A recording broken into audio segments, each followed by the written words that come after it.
Okay, page 106. Chayei Sarah. Vayu Chayei Sarah 100 shana v'esrim shana v'sheva shanim shnei Chayei Sarah. The life of Sarah was 100 years, 20 years, and 7 years. The years Shnei Chayei Sarah, the years of the life of Sarah. Vatamas Sarah b'Kiryas Arba hi Chevron. Sarah dies in a place called Kiryat Arba. Thank you very much. Which is Chevron, be'eretz Canaan. Vayavo Avram lispod l'Sarah v'livkos. Avram comes to cry for mourn for Sarah, to eulogize Sarah, and to cry for her. And you notice that there's a small chaf in the word v'livkosa. That means when you look in a Sefer Torah, you'll see that the chaf in the word v'livkosa is written smaller than normal. So the first thing the commentaries point out here is, how did Sarah die? How did Sarah die? So the famous Medrash, there was a shack, the Satan came to her, Satan came to her, and he told her about the Ikeda, and before he could tell her that Yitzchak didn't get shechted, she died of the shack that she thought he had died. That's how she died. One second, we'll see why this was, and we'll see how this was and why this was. So the Chassam Sofer, one of the classic commentaries in Jewish history, the Chassam Sofer says, well, you know that God gives you what goes around comes around. And very ironically, when Sarah was told she was going to have a son, what was her reaction? She laughed. She didn't believe it. So when she was told he would be born, she didn't believe it. So her death was when she was told he was died, she shouldn't have believed it. That's how she died. You didn't believe it when you should have, so then your death comes out where you did believe what you shouldn't have. Okay, that's what the Chassam Sofer points out. Very interesting little connection there. Now, Alex, your reaction is that's how she died, right? Because she was told about the Ikeda. So let's try to understand what's going on here. You'll notice that the Torah says in that very first pasuk, it says, "Vayu Chayei Sarah 100 shana v'esrim shana v'shev shanim shnei Chayei Sarah," the years of the life of Sarah. Now that last statement seems to be redundant. You just told me what her lifespan was. Why are you emphasizing the years of the life of Sarah? So I'll tell you two stories. The first one happened in Israel. It was on a Lag BaOmer. There was a guy that went up to Meron, a guy actually from my neighborhood. He was driving back from Meron, and a couple asked him for a ride back to Yerushalayim. So they got in the car, and he apparently was tired from all night being up and that sort of thing. At some point, he apparently dozed at the wheel, ran off the side of the road, and the wife was killed. The woman pastor was killed, a mother of 13 children. A terrible tragedy. The guy was, he was just wrecked. He himself was just wrecked. I mean, a woman died. He was driving. They're terrible. So he went to, at a certain point, after 3 or 4 days, he went to the house of Shiva, and to comfort. And he got the husband, he got the father of this young lady, and he was there. And the guy's an absolute wreck. He blamed himself. He fell asleep at the wheel. He claimed, I think he said he didn't fall. A cat ran across the street. So whatever it was, but he was the one driving the car at the end of the day. He lost control of the car. So the father said to him, I don't understand what you're upset. There's the father of the woman who's just been nifter, left him with 13 orphan grandchildren. He said, I don't understand what you're upset about. The Torah says Sarah lived 127 years. Shnei Chayei Sarah, that was her lifespan. Now, the way she died is because God manipulated it a certain way for various reasons. One reason is the Chassam Sofer's reason. Had it not been that, she would have died of a heart attack. But that was it. She was going to live 127 years. He said that my daughter was meant to live a certain amount of time. That was the day she was going to die. Had it not been in your car, she would have had a heart attack. So you have nothing to blame yourself for. That was her lifespan. That was it. And it says for Shnei Chayei Sarah. So the commentaries point out that is the attitude. That is the attitude we're supposed to have. What often happens is, whenever people go, especially the house of mourning, somebody died, people want to know all the details. What was a terrorist attack? Where did it take place? Well, it was by Shar Shem. Okay, I'm okay. I never go there. Right? There's a certain amount of, what happened there? Well, he was sick.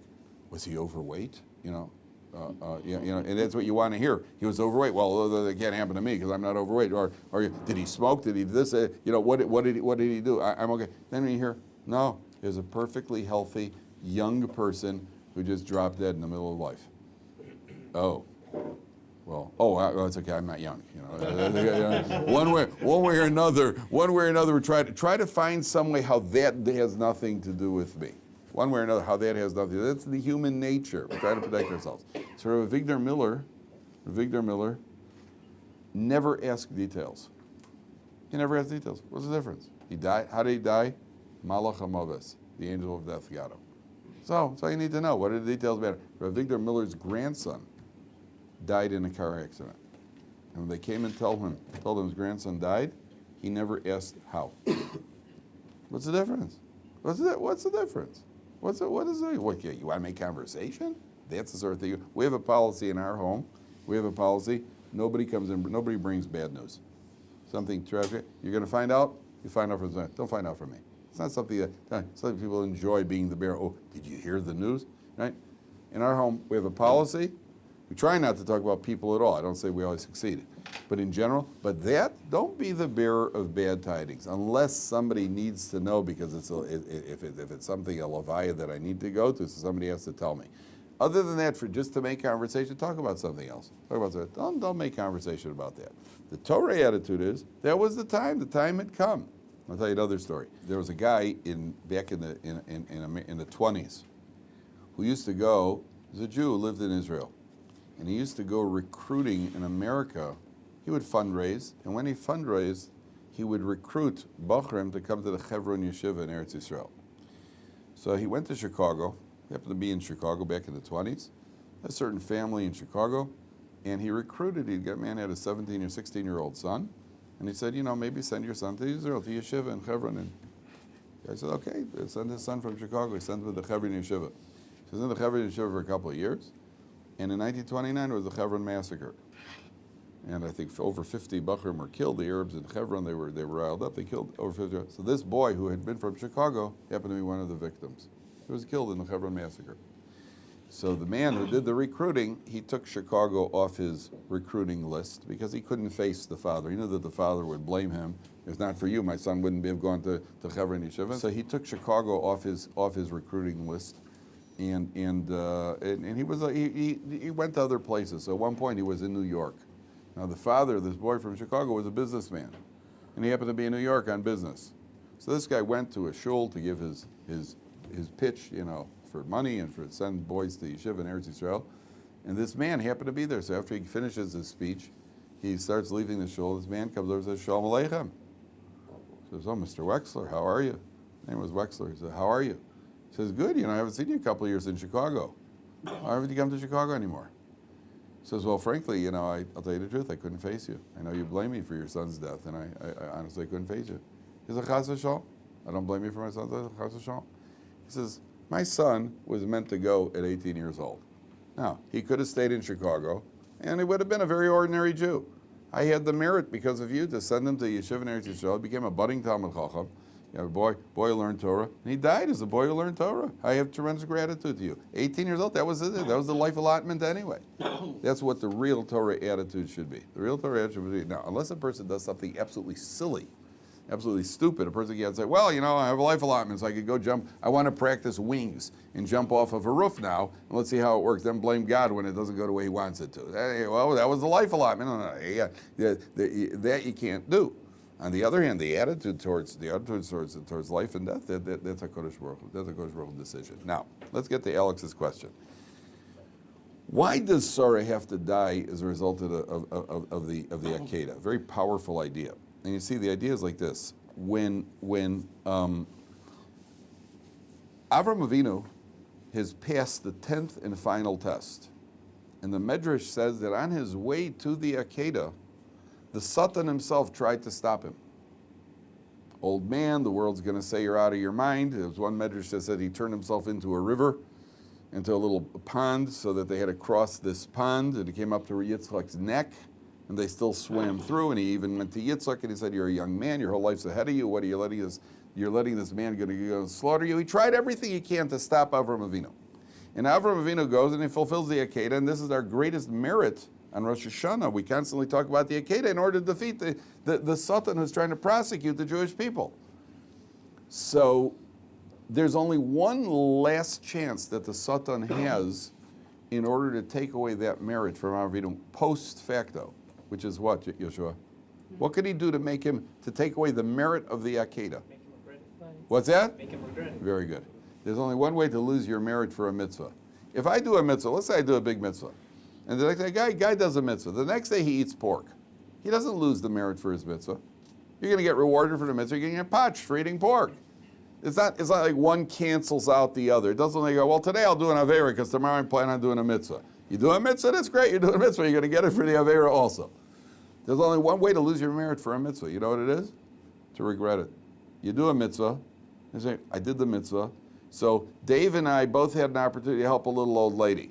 So I walked over to help the little old lady. Dave walked in the other direction and found a wallet stuffed with $20,000 cash. Oh, man. Did you know that wallet was there? No. Oh, man. Why didn't you help the old lady? Oh, I wish I would have never done that. Right? Boom, you just lost your mitzvah. You just lost the merit for the mitzvah. Sutton's got one last chance. What's his last chance? Avram Avinu is going to come home. He's been told by God, because of this, your children are going to have a merit because of the Ikeda, and I'm going to increase your offspring. He can't wait home to come home and share the news with his wife. He can't. The good news is unbelievable. And what happens? He comes home, she's dead. Oh, man, how'd she die? He starts asking people, how'd she die? What happened? Did anybody know? Well, the Sutton came and reported the Ikeda. The Ikeda caused her death. Oh, gewalt. Oh, I wish I would have never done that. Boom, you just lost the merit. This is the Sutton's last attempt. In other words, the Sutton has certain powers. I don't know what his powers are. He has certain manipulative powers of testing people. Now, she has to die, she's going to die. But could have been a heart attack. So the Sutton's able to manipulate things. Let it be through the Ikeda. Oh, it's through the Ikeda. Now Avram Avinu might regret what he's done. So what does the Torah say? Avram Avinu limits his tears. Leave kosa. He cries less than he normally would have. You know why? The more you cry, the more you elicit emotion. Avram Avinu doesn't want to tap into that source of emotion, which may bring out a form of regret. Therefore, leave kosa. He purposely cries less. The Torah puts a small chaf. You know why? Avram Avinu wants to make sure that not Hashem, in other words, not sincerely, and not that anybody around him should think that chas v'shalom he regrets that Ikeda. And therefore, Avram Avinu limits his crying. It's a small chaf. It's leave kosa. Okay. Now, so what does he do? In Pasuk Gimel, the Torah says like this. It says, Vayovel Avram lispod l'Sarah v'liv kosa. He comes to eulogize Sarah and to mourn for her. Now take a look at Rashi. It's in the right column. And Rashi, it's 1, 2, 3, 4, 5, 6 lines from the bottom.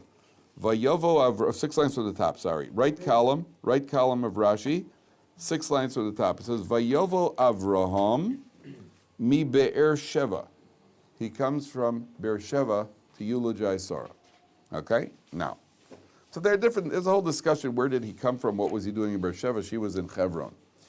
There's a medrash that says, you know where he came from? One medrash says he came from the funeral, from the burial of Terach, his own father. Apparently Terach had died around the same time. He finished burying his father, he came to bury Sarah. And there's another medrash that he came from the Ikeda. He came from the burial of Terach to eulogize her. There's another medrash that says he came from the Ikeda. And then here we have it came from Beersheba. Well, he can't come from all three. I mean, make up your mind, where'd you come from? And there's different opinions where he came from. Okay. So somebody once said, imagine what you'd like to have written on your tombstone. What would you like to have written on your tombstone?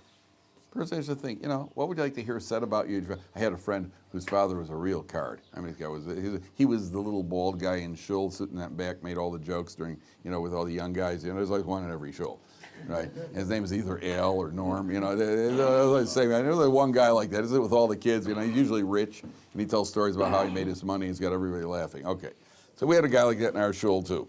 And this guy was funny. And when I was a teenager, I was friends with his son. And the only one who never thought he was funny is usually his own son. So he was once at a family thing. He had a bunch of brothers. They were all a bunch of clowns, really funny guys. So apparently there was a family celebration where, some Purim, whatever it was, Hanukkah, whatever, a family get together. So at a certain point, he took a bouquet of flowers and he laid down on the couch with the flowers on it. He says, okay, everybody, I want to hear eulogies now. I don't want to wait till I go. I want to hear it now. And you better make it good. And every one after the other, they got up and they had to eulogize him. Okay, and the guys, say, what do you call it? I was at a memorial service a few years back. His son was there. His son is now an adult, hopefully, And I just remember at the memorial service, his son, after the memorial service, it was a friend of ours who had been iftar, and his son, you could hear his voice, he's like, all right, who's going to be the next one of us to go? Just taking a follow in his father's footsteps. So what do you call it? So this, a person think, what do you want to have written on your tombstone? What do you want to have written on your tombstone? Do you know what do most people have written on their tombstone at the eulogy? What do you hear at eulogies all the time? Even not in the Jewish world, forget the frum world, forget religion. What do you usually hear at a eulogy? Loving father? Oh, he was a loving father, and he was such a kind man, so generous. There's always somebody in the crowd going like, oh, the heck he was, All right, but that's the sort of thing. I don't understand. The guy spent his whole life. He's chasing money, drank beer, probably running around. Why don't they say that at the eulogy? Oh, yeah, Al, he could put away a six-pack, yeah. Why don't they say that at the eulogy? Why don't they talk about six-packs? How come he was loaded. Oh, he was loaded. Drove a nice car. This is a guy who was really into cars. You never hear that. Why don't you never hear that? On the tombstone, it says, well, here lies Al. He was really into cars, right? How come you never see that? All you hear is some, oh, yeah, I once saw him hold the door open for a little old lady, and he was really, he once gave money to a guy because he had 45 cents left in his pocket, didn't know what to do with it. He was about to go through a metal detector at the airport, so he gave it to some poor guy who said, why they always groping to find something nice to say about the guy, which we would consider nice. They never talk about what he did most of his life. Why not? The answer is because at the moment of truth, everybody knows that that's insignificant. Everybody knows you can't take your Jaguar with you, and that your money doesn't matter, and none of it matters. At the moment of truth, everybody knows, and then in the Jewish world, for sure that way. How much Torah did he learn, how kind he was to people, that's what you hear. Well, what would you like to have written on your tombstone? You have to live your life in a way that people are going to write that on your tombstone. There was a kibbutz here in Israel. I can't make this up if I want to. There's a kibbutz, a left-wing kibbutz, secular kibbutz here in Israel. There's a guy in the kibbutz, was the kibbutz baker. And he had apparently some off-the-charts apple cinnamon cake that people were gaga over. People loved this guy. He was a kibbutz baker. He made an apple cinnamon cake that was just the cat's meow. On his tombstone, he had them write the recipe of the apple cinnamon cake. And people would come to his tombstone to visit him. They come, what does that say over there? Three, how much is that? How much cinnamon? Is it at his tombstone? Right? Is that what you want written on your tombstone? That's what you want written on your tombstone? Can you imagine such a thing? That's what you want written on your tombstone? They're only going to say things about you and write things on the tombstone if that's who you are. And a person has to live his life with that in mind. So if Avraham Avinu is coming to eulogize Sarah, physically, what geographical location did he come from? He came from Beersheba. That's where he was. But he's saying a eulogy about his wife. Where did he come from? We even use an expression in English. Guys, when we speak, you say something, where are you coming from? Right? Meaning, what's behind what you're saying? Where did Avram come from? He came from two places when he eulogized Sarah. When he took on the world alone, represented by his father Terach in his idol worship pagan world, who helped him bury that world? He came from the burial of Terach. She was his partner in burying that world. That's his first praise for his wife. That's how he eulogized her. And the second thing, he came from the Ikeda. That means if you've raised a son who's willing to stretch out his neck and be slaughtered at the Ikeda, where does that influence come in a child? It comes from the mother. That's where he's coming from. The ultimate praise from a mother is a son who's willing to put on tefillin, he's willing to go to shul, he's willing to go up on an altar and stretch out his neck. That's where he's coming from.